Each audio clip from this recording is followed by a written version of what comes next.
Hi there, it's Dr. Bernstein. Before you watch this video, you should take out a notebook and pen as well as your copy of John Donne's The Flea, which you'll need to mark up as we go along. So if you haven't already done so, go over to the checklist for our course, click on the link for Donne's The Flea, and print it out. Later on in the video, we're going to go through the poem stanza by stanza, and I want you to be able to take notes. And of course, I want you to take notes as we're going along, writing down information that's on the slide as well as other things that I'm talking about. In this presentation, I'm going to describe how knowing about a writer's background and the literary context within which he or she is working can help you understand the significance of really any creative work, whether it's a poem, a short story, a novel, a play, or film. In order to make all this information come alive in a very relevant way, I'm going to tell you about the Metaphysical Poets, a group with which John Donne is associated. Then I'm going to walk you through the process of starting to read and interpret Donne's The Flea. So let me tell you a little bit about Donne, who was born in 1572 and died in 1631. He's considered one of the founders of the Metaphysical Poets. And the Metaphysical Poets are a group of poets who, amongst other things, revolted against the conventions of early love poetry.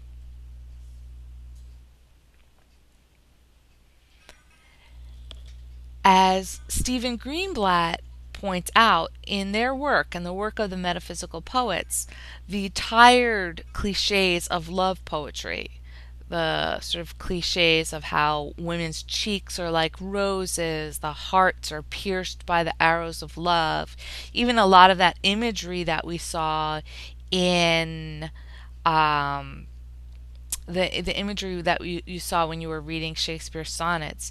These poets took these tired cliches and reinvigorated them and radically transformed them, and in turn demanded from the reader an unprecedented level of mental alertness and engagement.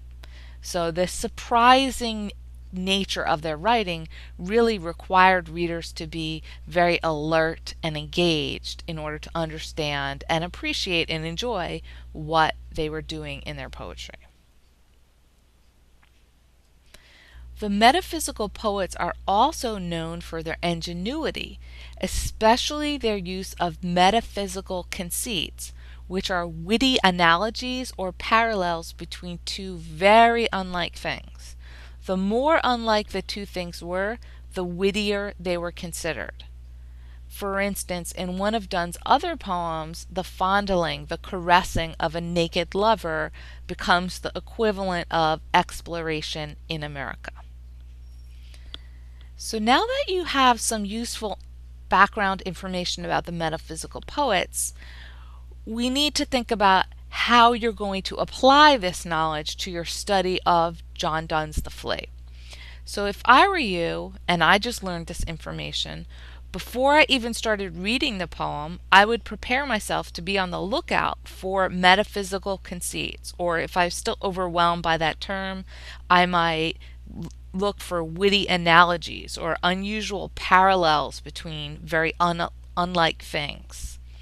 So before you even open up the poem or look at it, you can be on the lookout for specific things, and that can help you feel less overwhelmed when you're studying a poem. So you probably don't know this. I'm going to give you a little bit more background information on Donne and this poem, is that you might not know that in France during the late 1500s, flea poems were fairly popular. This poetic fad supposedly all started at a party where poets, some other clever, talented people were hanging out. And as the story goes, one day a man noticed that one of the beautiful young women at the party had a flea crawling over her chest. Nowadays, you'd probably flinch if you saw a flea on a woman's body, but in those days, fleas and lice were a bit more common. People didn't bathe as much, etc., etc. So, anyway, the man observing the flea wrote a witty little poem about it. And then other people started writing poems about fleas and women. Now, John Donne got his hands on some of these poems and was inspired to write his own version of a flea poem. We're often encouraged to think of poets as coming up with ideas all on their own and being utterly original, but that's a romanticized stereotype of poetic inspiration. As we see in the case of Donne, and as you'll discover when you listen to Billy Collins introduce Litany, when you watch that YouTube video, poets draw upon the work of others. So now let's take a look at Donne's poem and work through it together. So I'm going to open up my copy here, and we're just going to I'm going to walk you through what I go through when I read a poem for the first time. So what I usually do is I just try to get a very basic sense of what's happening in the poem. I don't feel that the very first thing I do is to have this deep analysis or interpretation of what I am reading. It's just get a basic sense of what's happening, jot down some notes or questions, and I also take it stanza by stanza. Just go through it, what's happening in this stanza, what's happening in that stanza. So that way, once I've gone through the whole poem, I can read it over again and start trying to figure it out in greater detail. So let's look at this first stanza. Mark but this flea, and mark in this, how little that which thou deniest me is. Me it sucked first, and now sucks thee. And in this flea our two bloods mingled be. Thou knowest that this cannot be said, a sin or shame or loss of maidenhead, yet this enjoys before it woo, and pampered swells with one blood made of two. And this, alas, is more than we would do. So what's going on in this stanza? Well, the speaker of the poem is addressing someone who is denying him something, and the speaker is saying that the flea sucked both of their blood, the blood from both of them, and that their blood is now mingled and joined. These are the kinds of things I would just be jotting down in the margins. It's just a little paraphrase of what's happening in each stanza.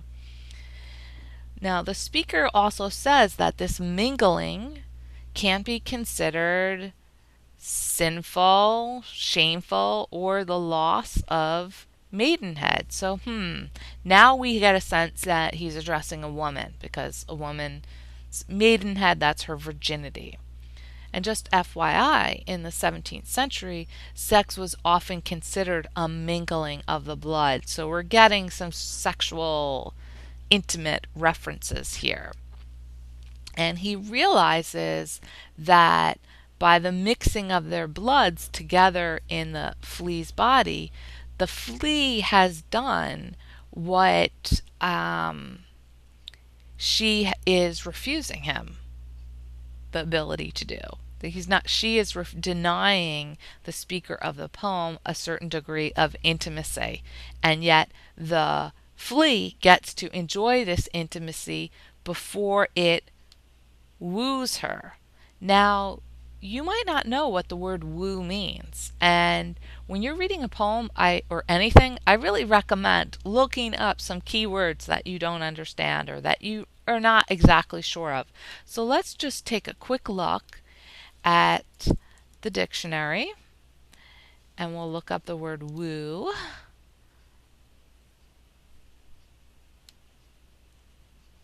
And we see to sue for the affection of, and usually marriage with.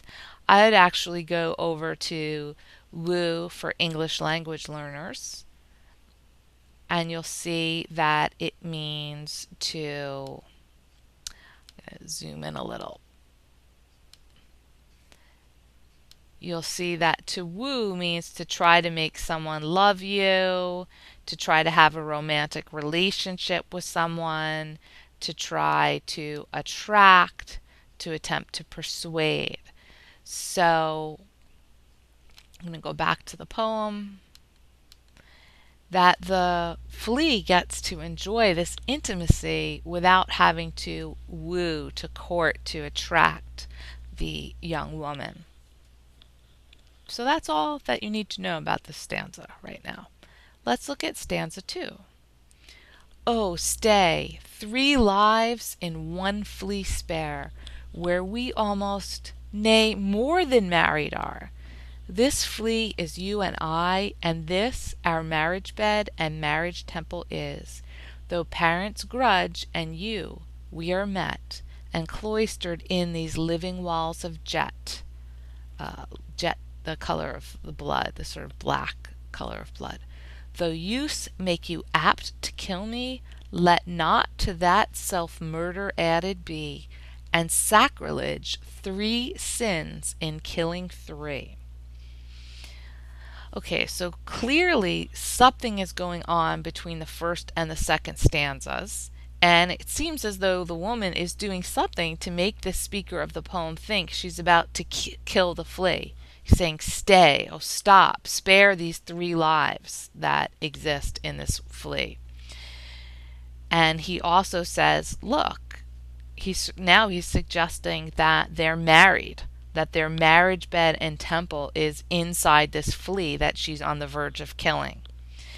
And towards the end of the stanza, he's suggesting that, by killing the flea, she's committing suicide, and he's encouraging her not to commit this sin, this sacrilege. Stanza 3. Cruel and sudden hast thou since purpled thy nail in blood of innocence? Wherein could this flea guilty be, except in that drop which it sucked from thee? Yet thou triumphst, and sayest that thou findest not thyself nor me the weaker now. 'Tis true, then learn how false fears be. Just so much honor, when thou yieldest to me, will waste, as this flea's death took life from thee. Okay, so she's killed the flea. She's purpled her nail with the blood of the innocent flea. And she is triumphing. She's saying, look, nothing terrible happened by killing this little flea. They're not any weaker or in any bad state because of this. And the speaker of the poem, who's trying to seduce the woman, says, you are totally right. 'Tis true. You are totally right. Now you should see how false your fears are. If you give in to my seduction, you'll lose as much honor as you lose by killing the flea. It's no big deal. So basically he's saying it's no big deal if you surrender to my seduction of you. So now you have a very basic sense of the poem, and I challenge you to come up with a way of describing the metaphysical conceit in it. Review your notes, think about trying to put it into your own words, what this conceit is.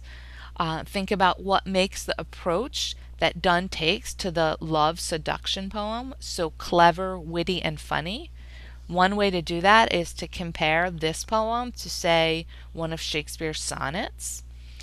And post your responses on the discussion board for Donne's poem. This isn't going to be graded in any traditional sense, but by putting up your response, you're being a really good course citizen. And if you're really aiming for an A in this class, this is where you're showing you're going above and beyond the call of duty. And of course, if you have any questions about what you've learned in this video, feel free to post those questions also in our discussion board. So that's it for now. Bye.